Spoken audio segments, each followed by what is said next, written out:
আমি রাতের গভীরে হঠাৎ করে হুজরার মধ্যে শুনি কান্নার আওয়াজ আসতেছে। রাতের গভীরে কে কান্না করে? মসজিদে নববীর পাশেই তো আমার রুম। আমি মসজিদে নববীর মধ্যে উকি মেরে দেখলাম আবু বকর নামাজে দাঁড়ায় দাঁড়ায় কান্না করতেছেন।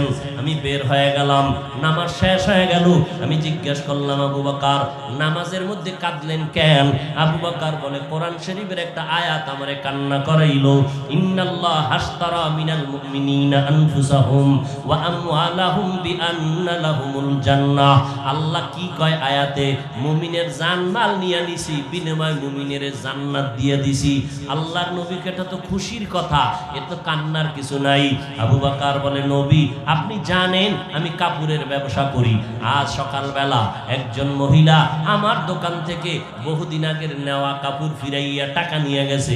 আমি জিজ্ঞাসা করলাম, আম্মা জান আমার দোকানের কাপড় নিয়ে গেলেন, ফিরিয়ে দিলেন কেন? বলে, আপনার দোকানের কাপড় আমার পছন্দ হয় নাই। আমার ভয় শুরু হয়ে গেছে। হাসরের ময়দানের ভয়ঙ্করের কথা আপনিই বলেছেন যে এতটা ভয়ঙ্কর হবে, নবীদের কোনো গুনাহ নাই, সেই নবীরা পর্যন্ত নাফসি নাফসি বলে কান্না করবেন। এই যে মাঠে বসা আছেন আপনারা, পুরা জমিনটা হবে কিয়ামতের মাঠ। এরে নবীর উম্মতের দল, ওই সময় কেমন ভয়ঙ্কর অবস্থা হলে নবীরা পর্যন্ত উম্মতের বলিয়া নাফসি নাফসি বলে কান্না করবেন। আল্লাহ তাআলা রব্বুল আলামিন কাহরিয়াতের আওয়াজ দিবেন, হাসরের ময়দানটা থরথর করে কেঁপে উঠবে। জাহান্নামের আওয়াজ, সূর্যের গরম, নারী আর পুরুষ সব দাঁড়াবে উলঙ্গ। ওই সময় নবীরা যাদের গুনাহ নাই তারা যদি নাফসি নাফসি বলে কান্না করেন, কি উপায় হবে সেদিন? আল্লাহ যখন আসামির কাঠগড়ায় হিসাবের বেলায় ডাকবেন, আমি আবু বকরের নাম যখন সিরিয়ালে আসবে, আবু বকর তুমি আমার জান্নাত পাইয়া কি আমল করেছো, আমি আল্লাহর কাছে যখন পেশ করব, আল্লাহ এই নামাজ, এই তেলাওয়াত, এই রোজা, এই জিকিরের আমল করেছি, আল্লাহ যদি বলিয়াই ফালায়, ওই মহিলার মতো না জানি বলিয়াই ফালায়, ও আবু বকর তোমার আমল নিয়ে তুমি জাহান্নামে যাও, আমার জান্নাতটা ফেরত দাও। ও আল্লাহ কেন? আল্লাহ যদি বলিয়াই ফেলেন, আবু বকর নামাজ পছন্দ হয় নাই, তোমার তেলাওয়াত আমার পছন্দ হয় নাই, তোমার জিকির আমার পছন্দ হয় নাই, যেইভাবে জিকির করলে আমি খুশি হব ওইভাবে করতে পারো নাই, যেইভাবে সিজদা দিলে আমি খুশি হব ওইভাবে করতে পারো নাই, যেইভাবে তেলাওয়াত করলে আমি আল্লাহ খুশি হব ওইভাবে তেলাওয়াত করতে পারো নাই। তখন যদি আল্লাহ আমাকে এই কথা বলে দেয়, সাথে সাথে জাহান্নামের হ্যান্ডকাপ আমারে ফেরেশতারা পরায় দিবে, জাহান্নামের আগুনে শরীরের চামড়াগুলো খসে খসে পড়বে। ওই সময় আমার কি উপায় হবে? এই চিন্তা করে আমি কান্না শুরু করেছি রে নবী নামাজের ভিতরে। মায়ার নবীও কান্না শুরু করলেন। আবু বকর ঠিকই ওই হাসরের ময়দানে তো ভয়ঙ্কর, মা বাবার পরিচয় দিবে না, কই ভাই আপন আপন বলতে কেউ থাকবে না রে আবু বকর। নবীরা যদি উম্মতের ভুলিয়া যায়, ওই সময় কে কার খবর নিবে? ও যুবকেরা, ও বৃদ্ধ বাবাজি, ও পর্দার আড়ালের আম্মা জান, তুমি মুসলমান নবীর আশিক, একটু কি তোমার অন্তরে ভয় আসে না? যৌবনের তাড়নায় পুরা শখ লাগছিল সিনেমা হলে যাইবা, গেছো তো এইবার ফিরে আয়। মনে শখ লাগছিল বন্ধু বান্ধবী নিয়া পার্কে যাবি, কতবার গেছো, এইবার ফিরে আয়, তওবা কর, আমার মাওলার কাছে তওবা কর। দুনিয়াতে সূর্যের গরম সহ্য করা যায় না, মশার কামড় সহ্য করা যায় না, ওরে গুনাহ নিয়া যদি কবরে যাও, জাহান্নামের আগুন, দুই পার্শ্বের মাটির চাপ সহ্য করতে পারবি না রে বাবা। তোমার মতো যুবক জীবনে মাদ্রাসায় পড়ে নাই, জেনারেল লাইনে পড়া, তাকায় দেখো স্কুল কলেজে পড়ে, এক বেলার নামাজও বাদ দেয় না, নাই? তুমি কেন পারবা না রে বাবা? তোমার আমার মতো যুবক র্যাব, আর্মি, পুলিশ, বিডি ক্যারিয়ারের চাকরি করে নামাজ ছাড়ে না, তোমার অন্তরকে জিজ্ঞাসা করো তুমি কেন পারো না? তোমার মতো কত বান্দা ব্যবসা করে, হালাল খায় হারাম খায় না, নামাজ ছাড়ে না, তুমি কেন পারবা না? তোমার মতো বান্দা ড্রাইভারি করে, নামাজ ছাড়ে না, তুমি কেন পারবা না? আল্লাহর কাছে তওবা করো। ও পর্দার আড়ালের আম্মা জানেরা, আপনারা নবীদের মা, সাহাবায়ে কেরামদের মা, আপনারা আয়েশা রাদিয়াল্লাহু আনহার মতো বরকতের নারী, আপনারা খাদিজা রাদিয়াল্লাহু আনহার মতো মর্যাদাবান নারী, আপনারা হাফেজে কোরআনের মা। ওর মা বাবাকে কিয়ামতের ময়দানে আল্লাহ ডাকাবেন, এই ছেলেটাকে বলবে, এই বান্দা একটু কোরআন পড়, আমি মাওলা নিজের কুদরতের আওয়াজে শুনবো। বাচ্চা তুই কোরআন পড়বি, একতলা বিল্ডিং এ উঠবি, আর এক আয়াত পড়বি, আর একতলা উঠবি, লিফট লাগবে না। তবে আয় তুই একা যাবি না, 10 জন গুনাহগার জাহান্নামীকে সুপারিশ কর, কোরআনের বরকত আমি তোরে অনুমতি দিব, তারাও জান্নাতে যাবে। তোর আব্বা আম্মাকে ডাক, আমি আল্লাহ নূরের টুপি তাদের মাথায় পরায় দিব। ও এলাকার মা বোনেরা, মনে কি চায় না একজন আলেমের মা হয়ে কবরে যাবেন, একজন আদর্শবান সন্তান নামাজির মা হয়ে কবরে যাবেন, একজন কোরআনের হাফেজের মা হয়ে কবরে যাবেন? ও বৃদ্ধ বাবাজি, পেছনে যত অপরাধ করেছেন এখনো সময় আছে, তওবা করেন। মনে মনে আল্লাহকে ডাকেন আর বলেন, আল্লাহ জীবনে অপরাধ করি তো কম করি নাই, গুনার কারণে হাত না পাক, চোখ না পাক, জিহ্বা না পাক, অন্তর না পাক, আজকে থেকে তওবা করলাম রে মালিক, আর কোনোদিন নামাজ ছাড়ব না, মা বাবারে কষ্ট দিব না, ওলামায়ে কেরামের বিরোধিতা করব না, দেশ ও জাতির বিরুদ্ধে ষড়যন্ত্র করব না, ওলামায়ে কেরামের পরামর্শ নিয়ে নবীর তরিকা মেনে চলবো। দিলজু খালি ইয়াদে হক সে আয়ে যাওয়া, খানায়ে শয়তান হয়ো দিল বেগুমা। আল্লাহ তাআলা বিধান কায়েম করলেন, সব খাইতে পারবা, তবে নিষিদ্ধ গাছের কিনারায় যাবা না। দুনিয়াতে আসলেন, সন্তান দুইটা হতে শুরু হলো। আল্লাহ তাআলা আদম নবী হাওয়া আলাইহিস সালামের মাধ্যমে প্রতি বছর 2টা সন্তান দিলেন। আল্লাহ বলেন, ও আদম, আমি তোমাকে মাটির থেকে সৃষ্টি করেছি, আর অন্য সন্তানগুলো তোমাদের থেকে সৃষ্টি করেছি। ভালো করে মনে রাখবেন, মা বাবা যেই পদার্থের হবে, সন্তান ওই পদার্থের হবে। বাবা যেহেতু আদম মাটির, স্ত্রীও মাটির, সন্তানও হবে মাটির। 2 নাম্বার কথা হলো, এই আল্লাহর বান্দা, যে নাপাক পানির থেকে তোমার জন্ম হলো, ওই নাপাক পানিটা যে ভিটামিন, এই ভিটামিনটা তোমার রাতারাতি হয় নাই। তুমি আঙ্গুর, বেদানা, নেশপাতি, কমলা, আপেল, রুই মাছ, ইলিশ মাছ, বিভিন্ন জাতের খানা খাইছো, গাছের ফল খাইয়া এরপরে ভিটামিন তৈরি হয়েছে। তুমি হিসাব করলে দেখবা ওই ভিটামিন যুক্ত সবকিছুই মাটির তৈরি, মূলত মাটি। তোমার নাপাক পানিটাও মাটির থেকেই তৈরি হয়ে আসছে, প্রমাণ নয়। অতএব তুমি মাটির সৃষ্টি।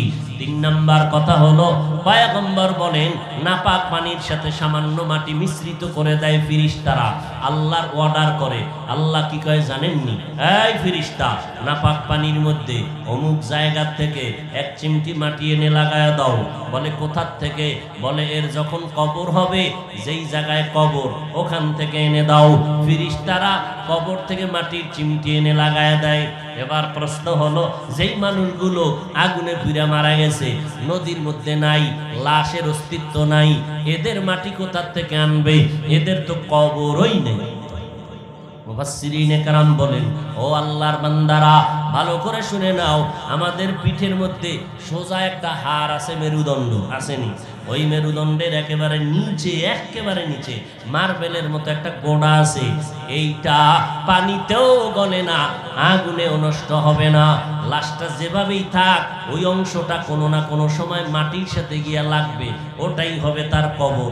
ওখান থেকে কিয়ামতের দিন মানুষ আল্লাহ আপন সূরাতে দাঁড় করাবেন, ওই গোড়ার থেকেই আল্লাহ তাআলা মানুষগুলো দাঁড় করাবেন। আল্লাহ জানেন কোথায় গিয়া লাগবে। ফেরেশতাকে বলছেন, ওই জায়গা থেকে মাটি এনে দাও। এবার কথা শেষ। প্রশ্ন হইল, এত যুক্তি টুক্তি দিয়া আল্লাহ প্রমাণ করতে চায় মানুষ মাটির সৃষ্টি, এত যুক্তি টুক্তি দিয়া প্রমাণ করার কারণ কি? এটা ভালো করে বুঝবেন। এত যুক্তি দিয়া মানুষ মাটির সৃষ্টি কেন প্রমাণ করতে চান, ভালো করে মনে রাখবেন, কিয়ামত পর্যন্ত যেন ভুলে না যান।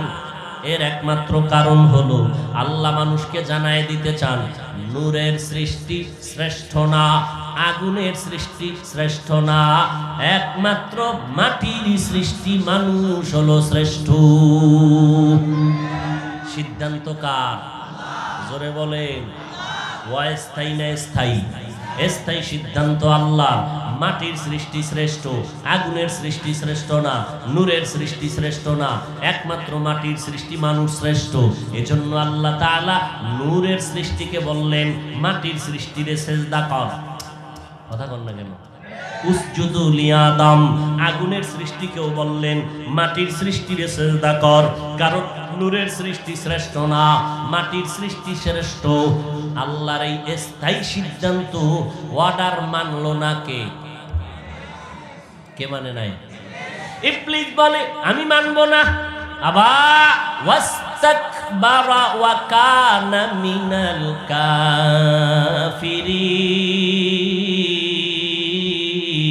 কাফিরিন।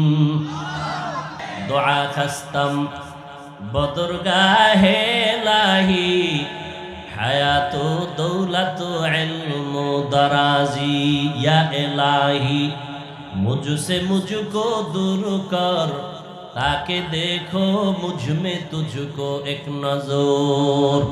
আল্লাহ তাআলা বুঝাইতে চাইলেন মানুষ হলো শ্রেষ্ঠ, মানে না ইবলিস। গায়ের জোরে মানে নাই বলার এমন না, যুক্তির ব্যানারে অস্বীকার করেছে। গায়ের জোরে কইছে, যুক্তি দিয়া বলছে আল্লাহ আমার যুক্তিতে মিলে না। খালাকতানি মিন নারিন ওয়া খালাকতাহু মিন তিন। আমারে বানাইছেন আগুন দিয়া, আদম বানাইছেন মাটির। আগুনের গতি উপরে, মাটির গতি নিচে। সিজদা তো আদম আমারে করবে, আমি আদমরে করব, এটা কেমন যুক্তি? আল্লাহ কয় যুক্তি ঠিকই আছে, কিন্তু মালিকের আর গোলামের সম্পর্ক যুক্তি দিয়া নয়। আমি তোর মালিক, তুই আমার গোলাম, এখানে যুক্তি চলবে না, আমার অর্ডার মেনে নিতে হবে। বুঝে আসো কার? তুমি কোরআন বুঝো আর না বুঝো, কোরআন মানো, কোরআন পড়ো, কোরআন দেখো, সওয়াব। এই ফতুয়া দিও না যে অর্থ না যাই না পড়লে কোরআন লাভ হবে না। এই ফতুয়া যারা দেয় তারা ভণ্ড। মাওলার কথা কুদরত সব বুঝে আসবে কি? বুঝে আসবে? মাওলার কুদরত ভিন্ন জিনিস। আল্লাহ মাঝে মাঝে কুদরত দেখাবেন, এটা অস্বাভাবিক, আল্লাহ তাআলা দেখায় ফেলবেন। এটাকে নবীদের বেলায় কোনো অস্বাভাবিক কিছু হলে বলে মুজিজা, আউলিয়ায়ে কেরাম আহলুল্লাহদের বেলায় হলে হয় কারামত। আল্লাহ এটা কুদরতি ভাবে দেখায়, এটা পীরের কোনো নিজস্ব কোনো পাওয়ার নেই। ভাইরা আমার, আল্লাহ তাআলা মাটির সৃষ্টি মানুষকে সৃষ্টির শ্রেষ্ঠ মর্যাদা দান করেছেন। সারা দুনিয়ার মধ্যে সমস্ত মাখলুকাতের ভিতরে মানুষ হলো শ্রেষ্ঠ। কথা ঠিক নেই? এখন আমাকে নবীরে লই একটা টানাটানি চলে, চলে না? নবীরে কই ঢুকাইবেন? আগুনের ভিতরে না নূরের ভিতরে না মাটির ভিতরে? এবার চিন্তা ভাবনা করবেন 1 বছর, এর আগে না। 1 বছর চিন্তা করবেন, চিন্তা করার আগে ভাগরি পড়বেন, টুপি পরবেন, 5 ওয়াক্ত নামাজ জামাতে পড়বেন, 100 বার ডেইলি দরুদ শরীফ পড়বেন, এইভাবে আমল করবেন 1 বছর।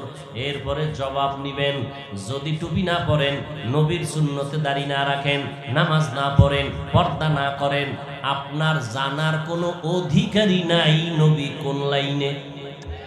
আপনার অধিকার নেই, আপনি রসুলের দুশমন। আপনার অধিকার কি? আপনি রসুলের দুশমন। আমার রসুলের আদর্শের মধ্যে চুল কাটার নিয়ম নাই কি? বান্দরের মতো, ইন্দুরের মতো? তো তুমি রসুলেরটা বাদ দিয়া বেঈমানের পা চাটো কেন? বেঈমানরা আমার রসুলের আদর্শ দেখে কালেমা পড়ে, আর তুমি মুসলমান রসুলের আশেক হয়ে বেঈমানেরটা অনুসরণ করো কেন? আমার রসুলের আদর্শের সামনে পৃথিবীর সমস্ত পণ্ডিত মনীষী সারেন্ডার হয়ে গেছে। কিয়ামত পর্যন্ত রহমতের নবীর আদর্শের কারণেই এই জমিনটা কামিয়াবির দরজায় চলে যাবে। নবী চ্যালেঞ্জ দিয়ে গেছেন, চ্যালেঞ্জ। কোরআন আর আমার সুন্নাত যারা ধরে রাখবা তাদের সম্মান কোনোদিন নষ্ট হবে না, ইজ্জত নষ্ট হবে না। আজও গোটা দুনিয়ার ভিতরে বেঈমান মুসলমানের উপর আক্রমণ করে, আবার মুনাফিকরাও তাল মিলায়। এরপর নজর করে দেখেন, আল্লাহর শুকর, যাদের মধ্যে কোরআন আছে, নবীর আদর্শ আছে, এদের মতো সম্মানে বর্তমানেও দুনিয়াতে কেউ নাই। প্যান্ডেলটা বৃষ্টি, মানুষ বৈশা রয়েছে। চেয়ারম্যান সাহেব যদি চাইতেন, কোনো কোটিপতি চাইতেন 500 টাকা করে দিব, তোমরা বইও সবাই 2 ঘন্টা আমি ওয়াজ করো, তোমার টাকা তুমি নিয়ে ঘুমাও, তোমার ওয়াজ শোনার আমগো টাইম নেই, কি ঠিক না? এরপরও যদি কেউ রাজিও হইতেন, তাহলে নিয়ম কি? আপ ডাউন গাড়ি পাঠাও, ভাড়া টাড়া দেওয়া যাবে না, গাড়ি পাঠায় দিছে, আইসা হাজির। এই তের ফালনি বসার জন্য ভিআইপি চেয়ার, ঠিক নেই? ফাঁকে ফাঁকে নাস্তা, নাইলে চেয়ারের বাড়ি। কিন্তু তাকাইয়া দেখেন, এত বিশাল ময়দান, হাজার হাজার মদিনার আশিক পকেটের টাকা ব্যয় করে আসছে, গাড়ি ভাড়া নিয়ে আসছে, কেউ একটা টাকা দেয় নাই। বসার জন্য ভিআইপি কোনো ব্যবস্থা নাই। যেই থার্ড ক্লাসের বিছনা দিছে, কেউ আবার জুতা নিচে দিয়া পড়ছে, ময়লাওয়ালা কার্পেট, ত্রেপাল। দুনিয়ার কোনো সামান্যতম গরিবের বিয়ার অনুষ্ঠানেও যদি এগুলো দেয়, কি পরিমাণ জুতা খাবে। অথচ এখানে এসে বসার পরে কে আলেম, কে মূর্খ, কে ধনী, কে গরিব একাকার হয়ে বসে গেছে, কারো অন্তরে কোনো কষ্ট নাই। নাস্তা চাইছেনি কেউ? নাস্তা দিবেনি কমিটি? নাস্তা দিবেও না। সবাই যদি বলি, ভাই ক্ষুধা তো লাগছে, কয় হুজুর হালকা পাতলা তো লাগছে, কতক্ষণ থাকবেন ক্ষুধা নিয়া? বলে ক্ষুধার গুল্লি মারি, আপনি যদি বয়ান করেন সারা রাত্র বসায় রাখলে আমরা রাজি। আর লাগে ওয়াজ, এগুলো চিন্তা করলেই তো হেদায়েত হয়ে যায়। কিন্তু কপাল খারাপ, 13 বছর নবীরে দেখছে আবু জাহাল, এরপরও কালেমা। হাতের মুষ্টির মধ্যে পাথর নিয়ে কয়, মোহাম্মদ বলতে পারলে এক্ষুনি কালেমা বলুন। নবীকে আমি বলতে পারি না। কেন পারো না? আমি গাইবের মালিক না। গাইবের মালিক কে? আল্লাহ। এবার আবু জাহিল্লারে নবী কয়, তাহলে আমি যদিও পারি না, তবে আমি একটু সাউন্ড দেই। এই হাতের মুষ্টিতে যা আসো, একটু আওয়াজ দে তো। নবীজির বরকতি জবানে যখনই বলছেন, সাথে সাথে পাথরগুলো মুষ্টির মধ্যে বৈশা কালেমায়ে শাহাদাত পড়তে শুরু করলো। গুনগুন করে আওয়াজ আসতেছে। আবু জাহিল্লা পাথরগুলো মাটির মধ্যে ফালায় কয়, মুহাম্মদ বড় জাদুকর। কপালে হেদায়াত। মান ইয়াহদিল্লাহু ফাহুয়াল মুহতাদ ওয়া মান ইউদ্লিল ফালান তাজিদা লাহু ওয়ালিয়াম মুরশিদা। হেদায়াত আল্লাহ না দিলে কেউ পারবে না। অপরদিকে হযরত ওমর তরবারি নিয়ে দৌড়ায় নবীর গর্দান কাটার জন্য। কালেমা পইরা ওমর সেই তরবারি নিয়ে দাঁড়ায় কয়, মুহাম্মদের বিরুদ্ধে কথা বলনেওয়ালা আয় ওমরের তরবারির সামনে দাঁড়া। ওমরের তরবারি কাউকেই ক্ষমা করবে না। এরে নবীর উম্মতের দলেরা, অযুবক ও বৃদ্ধ বাবাজি, পর্দার আড়ালের আম্মা জানেরা, আল্লাহ এত সম্মান আমাদের দান করলেন। এখন এই শব্দ থেকে আলোচনায় কি শিখলাম? মিনহা খালাকনাকুম, মাটির থেকে তোমাদের সৃষ্টি করেছি। এই কথার দ্বারা 2টা সবক আপনারা নিবেন। 1 নাম্বার সবক হলো, মাটি থাকে পায়ের নিচে। ও বান্দা, তোরে মাটির থেকে বানাইয়া পায়ের নিচে রাখি নাই, বরং সমস্ত সৃষ্টি জগতের উপরে মর্যাদা বাড়ায় দিছি। 1 নাম্বার সবক নে। নাম্বার 2, এখন তুই উপরের মর্যাদা পাইয়া আমি আমি ভাব দেখাস না, তাহলে কিন্তু আবার মাটির নিচেই চলে যাবি। সুম্মা রাদাদনাহু আসফালা সাফিলিন, খবরদার অহংকারী ভাব দেখাবি না। মানুষ অহংকারী ভাব কেন দেখায়? কয় টাকার গরমে গরম। কথা ঠিক নেই?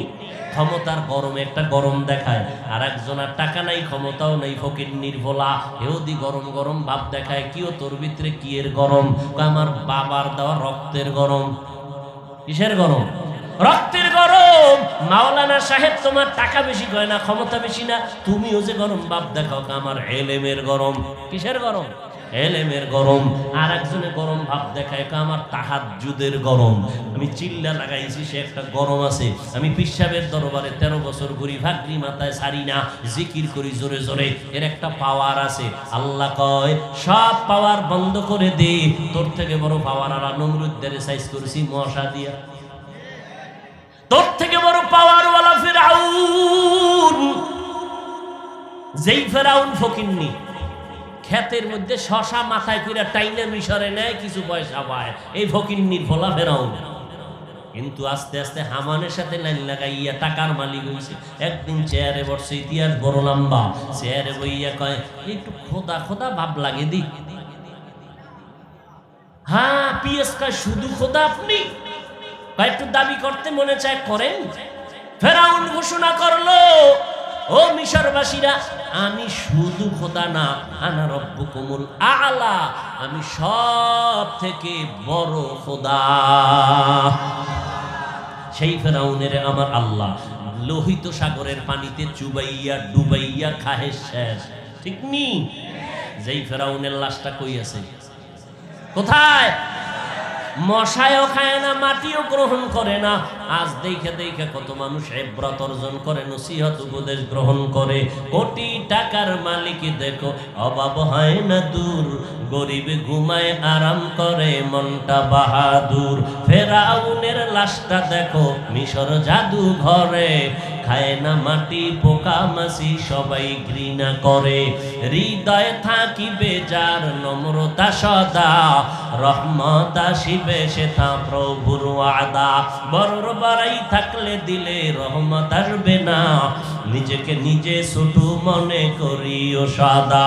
উঁচু জমিন থেকে পানি নিচু জমিনে যায়, তেমনি খোদার রহমত আসে নম্রতা হৃদয়। ভোগবিলাসের বাড়ি গাড়ি পরে রবে সব, থাকতে সময় স্মরণ করো আল্লাহ আমার রব। আল্লাহ তাআলা বলেন মিনহা খলাকনাকুম দিয়ে দুইটা সবক দিলাম। এক নাম্বার, মাটির নিচের মাটির থেকে তোরে বানাইয়া সম্মান দিলাম সবার উপরে। তবে সাবধান, অহংকারী ভাব দেখাইও না। নমরুদ অহংকারের কারণে ধ্বংস হয়ে গেল। ফেরাউন ধ্বংস, সাদ্দাত ধ্বংস, হামান ধ্বংস, কারুন ধ্বংস, আবু জাহাল ধ্বংস হয়ে গেল, আবু লাহাব ধ্বংস হয়ে গেল। অহংকারী ভাব দেখাইও না। হ্যাঁ, অহংকারী ভাবটা দেখায় যদি সেই ভাবের পুঁজিটা স্থায়ী হয়। তুমি টাকার যে ভাব দেখাও এর তো স্থায়িত্ব নাই, কারণ তুমি কেরানীগঞ্জ থানার টাকাওয়ালা, ঢাকা জেলার টাকাওয়ালার কাছে তুমি দুর্বল, তার টাকা আরো বেশি। কথা বলেন না কেন? সত্য কথা বলবেন বুক ফুলাইয়া। টাকা ঢাকা জেলাওয়ালা টাকাওয়ালা, তুমিও টাকার বাহাদুরি করিও না, কারণ ইন্ডিয়াওয়ালা তোমার থেকে আরো টাকা বেশি, সেই বান্দার বাহাদুরি আরো ভাব বেশি। ইন্ডিয়াওয়ালাও তুমি ভাব দেখাইও না, তোমার থেকে আমেরিকাওয়ালার টাকা আরো বেশি। আমেরিকাওয়ালা ভাব দেখাস না, কারণ দুনিয়ার কোনো ভাবের সাথে আমার মাওলার তুলনা নাই। সবার থেকে আমার মাওলা হলেন বড় ধনী। ইয়া আইয়ুহান নাস আনতুমুল ফুকারাউ ইলাল্লাহ ওয়াল্লাহু হুয়াল গানিয়্যুল হামিদ।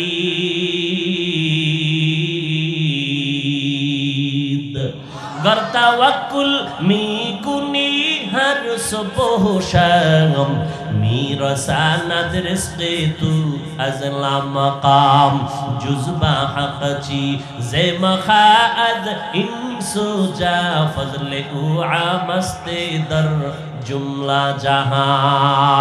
টাকাওয়ালার টাকার বাহাদুরি জিনিস। ও ক্ষমতাওয়ালা, তোমার পাওয়ারের থেকে আমেরিকার পাওয়ার বেশি, রাশিয়ার পাওয়ার কম না। আল্লাহ পাক বলেন, এ দুনিয়ার বান্দা, সবার থেকে আমি মাওলার পাওয়ার আরো বেশি। করোনা দিয়া সব মাথা নত করে দিলাম। পাওয়ারওয়ালারাও কয় আসমানের পাওয়ার ছাড়া জমিনের পাওয়ার নাই। ঢাকার শহরে যমুনা গ্রুপের মালিক কত টাকার মালিক। করোনায় যখন যখন ধরিয়েই ফেললো, বলে আমাকে স্পেশাল ফ্লাইটে সিঙ্গাপুরে নাও, ডাক্তারেরা কত হাজার কোটি টাকা চাও নেও, আমারে সুস্থতার সাথে ফিরাইয়া দাও। টাকা পড়ে রইল, যমুনা গ্রুপের সব ভোগ বিলাসের আরামায়েশের যন্ত্র পড়ে রইল, সাদা কাফন পরে কবরে চলে গেল। খোঁজ নিয়ে দেখো, মনে হয় তার সন্তানেরা বছরে 2-1 বার ছাড়াও স্মরণ করে না, একবার করে মৃত্যুবার্ষিকী গরু জবাই করবে, উট দুম্বা জবাই করবে, এদের খাওয়ায়, খাইতে খাইতে পয়সা কিছু থাকছে, এটি হলো গরিবের খানা। অথচ এই খানা বেনামাজির না দিয়া যদি এতিমদের মাদ্রাসায় কত ছাত্র লেখাপড়া করে, 24 ঘন্টা কোরআন পড়ে হাদিস পড়ে, ওদের যদি খাওয়ায় কইতো হুজুর মাদ্রাসায় দিয়া দিলাম, 10টা মাদ্রাসা আছে কেরানীগঞ্জ, এই মাদ্রাসাগুলোতে আমি 20,000 করে টাকা দিলাম, আব্বার জন্য একটু দোয়া করাইবেন, এক বেলা খানার আয়োজন করবেন, সমস্ত ছাত্ররা দোয়া করত, এদের আমল নামায় কোনো গুনাহ নাই, এদের পায়ের নিচে ফেরেশতারা নূরের পাখা বিছাইয়া দেয়। এরা যখন দোয়া করত, আমার আল্লাহ ফেরেশতারে বলতো তাড়াতাড়ি কবরকে জান্নাতের বাগান বানায়া দাও।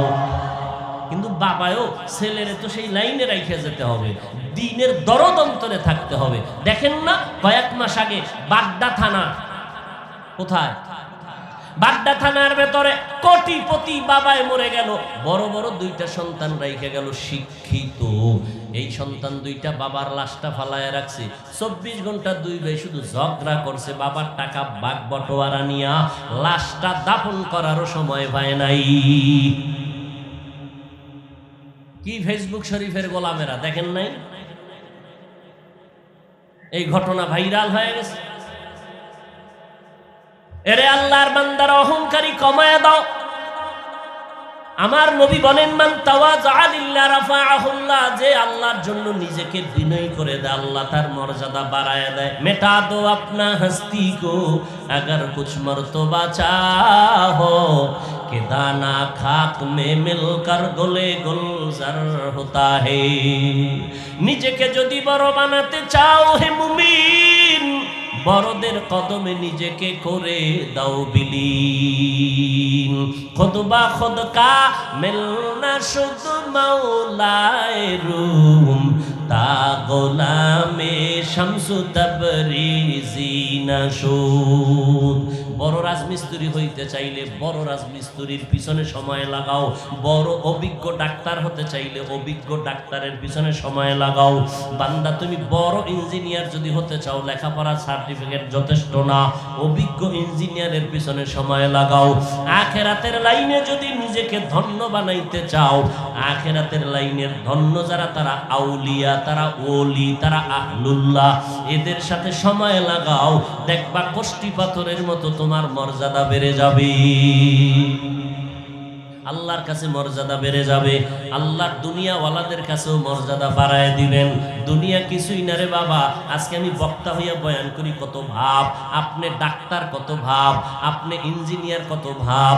আল্লাহ কয় নজর করে দেখ, আমি বক্তা হই না কেন, ডাক্তার হই না কেন, যেদিন সাদা কাফনে ঢুকবি সেদিন বল ভাব কোথায় যাবে। বক্তাগিরিরও 3 কাফন, ইঞ্জিনিয়ারেরও 3 কাফন, শ্রোতাদেরও 3 কাফন, রিক্সার ড্রাইভারেরও 3 কাফন, কোটিপতিরও 3 কাফন, এমপি সাহেবেরও 3 কাফন। কাফনের উপরে লেখা আছে নাকি এটা এমপি সাহেবের লাশ, এটা রিক্সাওয়ালার লাশ।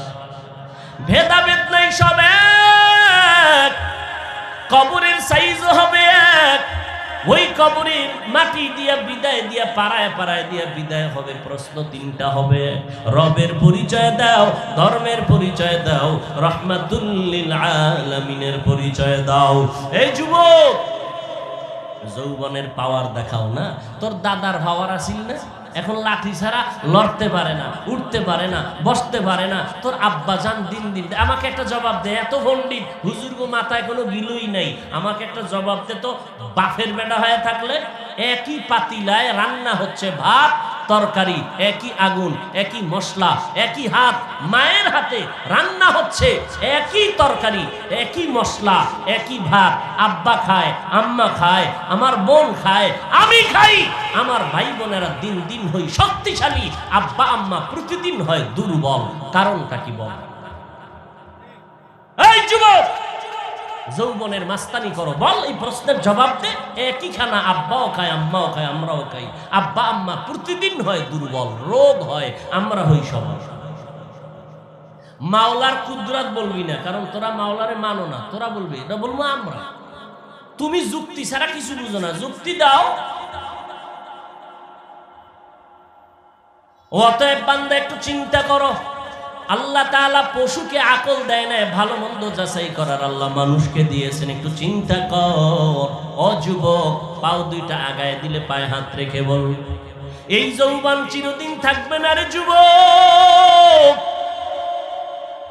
এই যৌবন নষ্ট হয়ে যাবে। চেহারা এত সুন্দর, ক্রিম লাগে না, পাউডার লাগে না, এমনি চেহারার মধ্যে গ্লেজ মারতেছে, কত সুন্দর ফিটনেস, কত সুন্দর।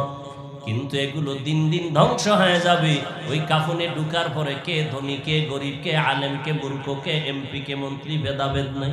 কবরে রাখার পর নবী বলেন সবার বেলায় প্রশ্ন তিনটা, রবের পরিচয় দাও, ধর্মের পরিচয় দাও, রাহমাতুল্লিল আলামিনের পরিচয় দাও। নবীজি বলেন যারা জবাব দিতে পারবে তাদের কবর হবে রওজাতুম মির রিয়াজিল জান্নাহ, আর যারা জবাব দিতে পারবা না তাদের কবর হবে হুফরাতুম মিন হুফারিন নামের টুকরা। এখন ওই কবরের তিনটা প্রশ্নের জবাব কারা দিতে পারবে? আমরা হুজুরেরা দেওয়ার কোনো গ্যারান্টি নাই। যদি গ্যারান্টি পাইতো, জান্নাতের টিকিট পাইছেন 10 জন সাহাবা। এর মধ্যে আপনারা জানেননি প্রথম সিরিয়ালে কে? আবু বকর, দ্বিতীয় ওমর, তৃতীয় ওসমান, চতুর্থ হযরত আলী রাদিয়াল্লাহু আনহুম আজমাইন। ওই আবু বকর জান্নাতের টিকিট পাইছেন। আবু বকরের মর্যাদা কত সারা রাত বয়ান করলে শেষ করা যাবে না। সমস্ত সাহাবায়ে কেরাম, সমস্ত মুমিনদের আমল এক পাল্লায় দিল, আবু বকরের আমলের পাল্লা ভারী হয়ে যাবে। ওই আবু বকর, নবী বলেন, আমি রাতের গভীরে হঠাৎ করে হুজরার মধ্যে শুনি কান্নার আওয়াজ আসতেছে। রাতের গভীরে কে কান্না করে? মসজিদে নববীর পাশেই তো আমার রুম। আমি মসজিদে নববীর মধ্যে উকি মেরে দেখলাম আবু বকর নামাজে দাঁড়ায় দাঁড়ায় কান্না করতেছেন। আমি বের হয়ে গেলাম, নামাজ শেষ হয়ে গেল। আমি জিজ্ঞেস করলাম, আবু বকর নামাজের মধ্যে কাঁদলেন কেন? আবু বকর বলে, কোরআন শরীফের একটা আয়াত আমারে কান্না করাইলো, ইন্নাল্লাহ হাশতারা মিনাল মুমিনিনা আনফুসাহুম ওয়া আমওয়ালাহুম বিআন্না লাহুমুল জান্নাহ। আল্লাহ কি কয় আয়াতে? মুমিনের জানমাল নিয়ে নিছি, বিনিময়ে মুমিনের জান্নাত দিয়ে দিছি। আল্লাহর নবীকে এটা তো খুশির কথা, এত কান্নার কিছু নাই। আবু বকর বলে, নবী আপনি জানেন আমি কাপড়ের ব্যবসা করি। আজ সকালবেলা একজন মহিলা আমার দোকান থেকে বহুদিন আগের নেওয়া কাপড় ফিরাইয়া টাকা নিয়ে গেছে। আমি জিজ্ঞাসা করলাম, আম্মা জান আমার দোকানের কাপড় নিয়ে গেলেন, ফিরিয়ে দিলেন কেন? বলে, আপনার দোকানের কাপড় আমার পছন্দ হয় নাই। আমার ভয় শুরু হয়ে গেছে, হাসরের ময়দানের ভয়ঙ্করের কথা আপনিই বলেছেন যে এতটা ভয়ঙ্কর হবে, নবীদের কোনো গুনাহ নাই, সেই নবীরা পর্যন্ত নাফসি নাফসি বলে কান্না করবেন। এই যে মাঠে বসা আছেন আপনারা, পুরা জমিনটা হবে কিয়ামতের মাঠ। এরে নবীর উম্মতের দল, ওই সময় কেমন ভয়ঙ্কর অবস্থা হলে নবীরা পর্যন্ত উম্মতের ভুলিয়া নাফসি নাফসি বলে কান্না করবেন। আল্লাহ তাআলা রব্বুল আলামিন কাহরিয়াতের আওয়াজ দিবেন, হাসরের ময়দানটা থরথর করে কেঁপে উঠবে। জাহান্নামের আওয়াজ, সূর্যের গরম, নারী আর পুরুষ সব দাঁড়াবে উলঙ্গ। ওই সময় নবীরা যাদের গুনাহ নাই তারা যদি নাফসি নাফসি বলে কান্না করেন, কি উপায় হবে সেদিন? আল্লাহ যখন আসামির কাঠগড়ায় হিসাবের বেলায় ডাকবেন, আমি আবু বকরের নাম যখন সিরিয়ালে আসবে, আবু বকর তুমি আমার জান্নাত পাইয়া কি আমল করেছো, আমি আল্লাহর কাছে যখন পেশ করব, আল্লাহ এই নামাজ, এই তেলাওয়াত, এই রোজা, এই জিকিরের আমল করেছি, আল্লাহ যদি বলিয়াই ফালায়, ওই মহিলার মতো না জানি বলিয়াই ফালায়, ও আবু বকর তোমার আমল নিয়ে তুমি জাহান্নামে যাও, আমার জান্নাতটা ফেরত দাও। ও আল্লাহ কেন? আল্লাহ যদি বলিয়েই ফেলেন, আবু বকর নামাজ পছন্দ হয় নাই, তোমার তেলাওয়াত আমার পছন্দ হয় নাই, তোমার জিকির আমার পছন্দ হয় নাই, যেইভাবে জিকির করলে আমি খুশি হব ওইভাবে করতে পারো নাই, যেইভাবে সিজদা দিলে আমি খুশি হব ওইভাবে করতে পারো নাই, যেইভাবে তেলাওয়াত করলে আমি আল্লাহ খুশি হব ওইভাবে তেলাওয়াত করতে পারো নাই। তখন যদি আল্লাহ আমাকে এই কথা বলে দেয়, সাথে সাথে জাহান্নাম জাহান্নামের হ্যান্ডকাপ আমারে ফেরেশতারা পরায় দিবে, জাহান্নামের আগুনে শরীরের চামড়াগুলো খসে খসে পড়বে। ওই সময় আমার কি উপায় হবে এই চিন্তা করে আমি কান্না শুরু করেছি রে নবী নামাজের ভিতরে। মায়ার নবীও কান্না শুরু করলেন। আবু বকর ঠিকই ওই হাসরের ময়দানে তো ভয়ঙ্কর, মা বাবার পরিচয় দিবে না কই ভাই, আপন আপন বলতে কেউ থাকবে না রে আবু বকর। নবীরা যদি উম্মতের ভুলিয়া যায় ওই সময় কে কার খবর নিবে? ও যুবকেরা, ও বৃদ্ধ বাবাজি, ও পর্দার আড়ালের আম্মা জান, তুমি মুসলমান নবীর আশিক, একটু কি তোমার অন্তরে ভয় আসে না? যৌবনের তাড়নায় পুরা শখ লাগছিল সিনেমা হলে যাইবা, গেছো তো এইবার ফিরে আয়। মনে শখ লাগছিল বন্ধু বান্ধবী নিয়া পার্কে যাবি, কতবার গেছো, এইবার ফিরে আয়, তওবা কর, আমার মাওলার কাছে তওবা কর। দুনিয়াতে সূর্যের গরম সহ্য করা যায় না, মশার কামড় সহ্য করা যায় না। ওরে গুনাহ নিয়া যদি কবরে যাও, জাহান্নামের আগুন, দুই পার্শ্বের মাটির চাপ সহ্য করতে পারবি না রে বাবা। তোমার মতো যুবক জীবনে মাদ্রাসায় পড়ে নাই, জেনারেল লাইনে পড়া, তাকায় দেখো স্কুল কলেজে পড়ে, এক বেলার নামাজও বাদ দেয় না, নাই? তুমি কেন পারবা না রে বাবা? তোমার আমার মতো যুবক র্যাব, আর্মি, পুলিশ, বিডিআরের চাকরি করে, নামাজ ছাড়ে না। তোমার অন্তরকে জিজ্ঞাসা করো তুমি কেন পারো না? তোমার মতো কত বান্দা ব্যবসা করে, হালাল খায় হারাম খায় না, নামাজ ছাড়ে না, তুমি কেন পারবা না? তোমার মতো বান্দা ড্রাইভারি করে, নামাজ ছাড়ে না, তুমি কেন পারবা না? আল্লাহর কাছে তওবা করো। ও পর্দার আড়ালের আম্মা জানেরা, আপনারা নবীদের মা, সাহাবায়ে কেরামদের মা, আপনারা আয়েশা রাদিয়াল্লাহু আনহার মতো বরকতের নারী, আপনারা খাদিজা রাদিয়াল্লাহু আনহার মতো মর্যাদাবান নারী, আপনারা হাফেজে কোরআনের মা। এই যে একটা বাচ্চাকে এখানে পাগড়ি দিলাম, 13 মাসে কোরআন হেফজ করেছে, মাত্র 13 মাসে পুরা কোরআন মুখস্থ করেছে একটা বাচ্চা। আজকে পাগড়ি পরাইলাম, ওর আব্বা আম্মার কপালটা কতই যে ধন্য। ওর মা বাবাকে কিয়ামতের ময়দানে আল্লাহ ডাকাবেন, এই ছেলেটাকে বলবে, এই বান্দা একটু কোরআন পড়, আমি মাওলা নিজের কুদরতের আওয়াজে শুনবো। বাচ্চা তুই কোরআন পড়বি, একতলা বিল্ডিং এ উঠবি, আর এক আয়াত পড়বি, আর একতলা উঠবি, লিফট লাগবে না। তবে আয় তুই একা যাবি না, 10 জন গুনাহগার জাহান্নামীকে সুপারিশ কর, কোরআনের বরকত আমি তোরে অনুমতি দিব, তারাও জান্নাতে যাবে। তোর আব্বা আম্মাকে ডাক, আমি আল্লাহ নূরের টুপি তাদের মাথায় পরায় দিব। ও এলাকার মা বোনেরা, মনে কি চায় না একজন আলেমের মা হয়ে কবরে যাবেন, একজন আদর্শবান সন্তান নামাজির মা হয়ে কবরে যাবেন, একজন কোরআনের হাফেজের মা হয়ে কবরে যাবেন। ও বৃদ্ধ বাবাজি, পেছনে যত অপরাধ করেছেন এখনো সময় আছে, তওবা করেন।